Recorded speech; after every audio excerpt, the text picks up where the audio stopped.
बच्चों इसमें last term पर हम लोगों ने डिस्कस किया था इम्यूनिटी के बारे में। और इम्यूनिटी में हम लोगों ने कितने प्रकार के एंटीबॉडीज़ होते हैं और वो एंटीबॉडीज़ या प्रतिरक्षी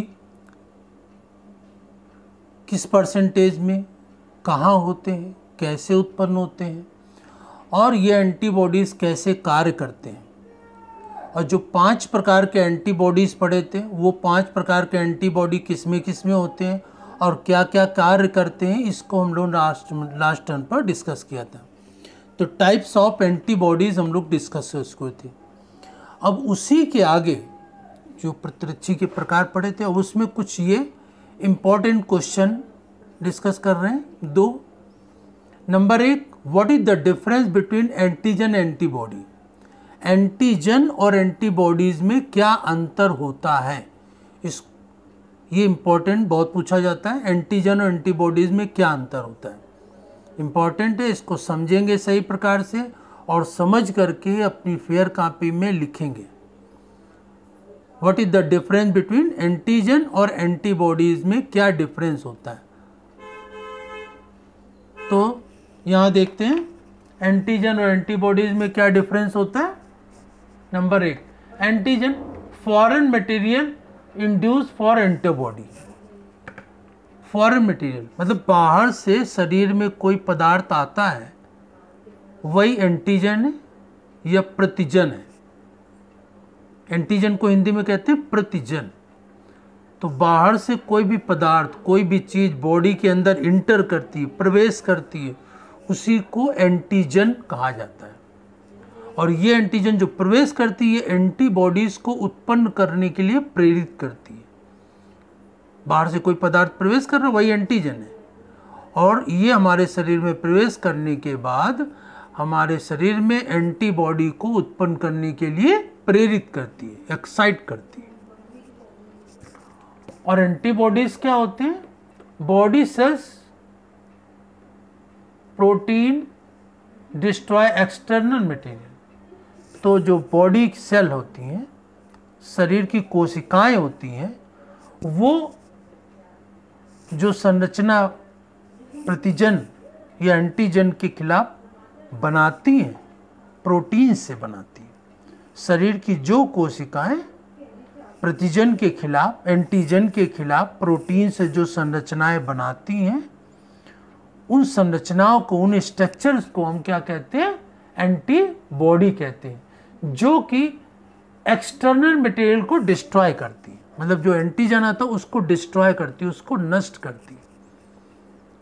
तो जो एंटीजन है उनको डिस्ट्रॉय या नष्ट करती है, तो ये एंटीबॉडीज़ होती है। तो एंटीबॉडीज़ किसके द्वारा बनती है, हमारे शरीर की कोशिकाओं के द्वारा बनती है। किससे बनती है, प्रोटीन से बनती है। और ये तभी बनती है जब कोई एंटीजन हमारे शरीर के अंदर एंट्री करता है, तभी बनती है। और ये एंटीजन को, उसके प्रभाव को, उसको समाप्त कर देती है।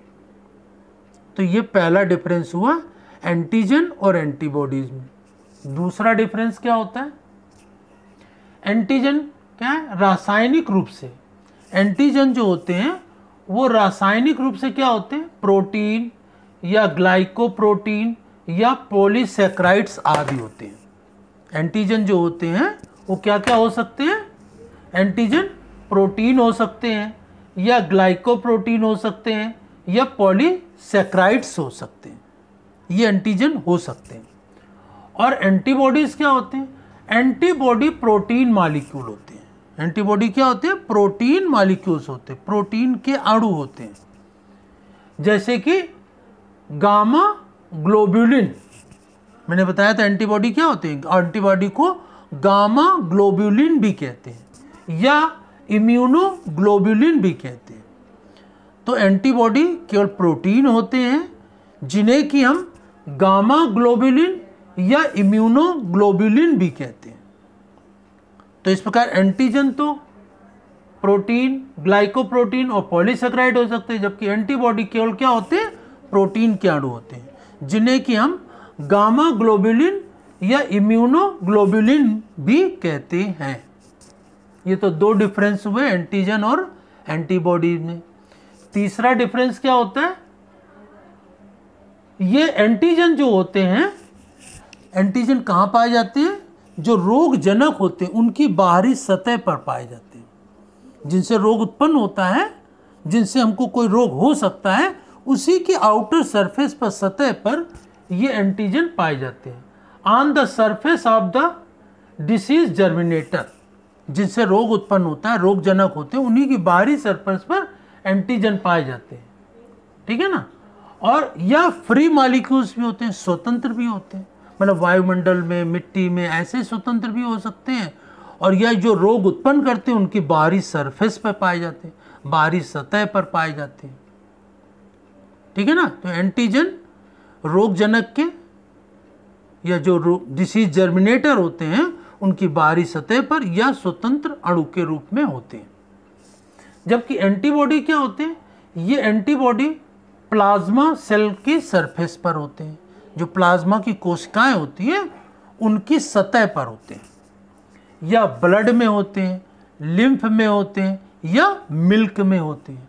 तो एंटीबॉडीज जो होते हैं, प्रतिरक्षी जो होते हैं, वो प्लाज्मा सेल्स में, ब्लड में, लिम्फ में या मिल्क में होते हैं। तो these are the main difference between antigen and antibody. प्रतिजन और प्रतिरक्षी में क्या अंतर होता है, तो इसको आप समझ करके अच्छी प्रकार से एंटीजन और एंटीबॉडीज में क्या डिफरेंस होता है इसको सही ढंग से समझ करके लिखेंगे। What is the difference between antigen and antibody. अब दूसरा डिफरेंस देखते हैं क्या होता है। एक्टिव इम्यूनिटी और पैसिव इम्यूनिटी। सक्रिय रोग प्रतिरोधकता और निष्क्रिय रोग प्रतिरोधकता में क्या अंतर होता है। एक्टिव और पैसिव, सक्रिय रोग प्रतिरोधकता और निष्क्रिय रोग प्रतिरोधकता में क्या अंतर होता है। तो एक्टिव इम्यूनिटी क्या होती है? जो बॉडी सेल्स डेवलप एंटीबॉडी, जो हमारी शरीर की कोशिकाओं के द्वारा एंटीबॉडीज उत्पन्न होते हैं और उनसे हमारे शरीर की रोगों से रक्षा होती है, उसे हम कहते हैं एक्टिव इम्यूनिटी, सक्रिय रोग प्रतिरोधकता। सक्रिय रोग प्रतिरोधकता क्या होती है? जो हमारे शरीर की कोशिकाओं के द्वारा, सेल्स के द्वारा जो एंटीबॉडीज उत्पन्न होते हैं और वो हमारे शरीर की रोगों से रक्षा करते हैं, तो उसे हम सक्रिय रोग प्रतिरोधकता या एक्टिव इम्यूनिटी कहते हैं। पैसिव इम्यूनिटी क्या होती है? Antibodies direct enter into body. इसमें क्या होता है? बाहर से एंटीबॉडी, प्रतिरक्षी जो होते हैं, एंटीबॉडी होते हैं, बाहर से शरीर के अंदर प्रवेश करा दिए जाते हैं। डायरेक्ट शरीर में नहीं उत्पन्न होते एंटीबॉडी। जो एंटीबॉडी किसी के शरीर में डायरेक्ट बाहर से प्रवेश करा दिए जाएं, तो ये क्या कहलाएगी? पैसिव इम्यूनिटी या निष्क्रिय रोग प्रतिरोधकता कहलाएगी। क्योंकि इसमें शरीर सक्रिय नहीं होता है, मतलब शरीर ने एंटीबॉडी नहीं बनाए, बाहर से एंटीबॉडी शरीर के अंदर आ गए, तो वो हमारे शरीर की रोगों से रक्षा करते हैं, जो बाहर से एंटीबॉडी आ गए। तो ये पैसिव इम्यूनिटी होगी, निष्क्रिय रोग प्रतिरोधकता होगी। तो ये पहला डिफरेंस। एक्टिव इम्यूनिटी में क्या होता है? शरीर के अंदर स्वयं एंटीबॉडी बनते हैं, शरीर की कोशिकाओं के द्वारा बनाए जाते हैं। और पैसिव इम्यूनिटी में क्या होता है? निष्क्रिय रोग प्रतिरोधकता में एंटीबॉडीज बाहर से किसी के शरीर के अंदर प्रवेश कराए जाते हैं, मतलब दूसरे किसी शरीर से लेकर या बाहर तैयार करके, और एंटीबॉडी डायरेक्ट बॉडी के अंदर प्रवेश करा दिए जाते हैं। तो इससे शरीर की रोगों से रक्षा होती है। तो ये पहला डिफरेंस है एक्टिव और पैसिव इम्यूनिटी में। दूसरा क्या होता है? Slow process, more time. Active immunity में क्या होते हैं? ये जो एक्टिव इम्यूनिटी होती है वो बहुत धीमी प्रक्रिया है, स्लो प्रोसेस है, बहुत धीरे धीरे होती है, और इसमें मोर टाइम, इसमें ज़्यादा समय लगता है। धीरे धीरे होती है और इसमें ज़्यादा समय लगता है। जबकि जो पैसिव इम्यूनिटी होती है वो कैसी होती है? इमीडिएट, तुरंत रिलीफ देती, तुरंत आराम देती है ना। इमीडिएट रिलीफ देती है, तुरंत आराम देती है। तो पैसिव इम्यूनिटी में क्या होता है, इमीडिएट रिलीफ मिलती, तुरंत रिलीफ मिलती, तुरंत कार्य होता है पैसिव इम्यूनिटी में। जबकि एक्टिव इम्यूनिटी में बहुत धीरे धीरे प्रक्रिया चलती रहती है और इसमें ज़्यादा समय भी लगता है। पैसिव इम्यूनिटी में ज़्यादा समय नहीं लगता, तुरंत रिलीफ मिलती है, तुरंत होता है और तुरंत आराम मिलता है पैसिव इम्यूनिटी में। तो ये दो जो अंतर हुए। तीसरा अंतर क्या होता है, no other problem in body. तो एक्टिव इम्यूनिटी में क्या होता है, शरीर की कोशिकाओं के द्वारा, शरीर के सेल्स के द्वारा ही एंटीबॉडीज उत्पन्न हुए, तो इसमें दूसरी कोई समस्या नहीं आती। No other problem in body, शरीर के अंदर दूसरी कोई समस्या उत्पन्न नहीं होती।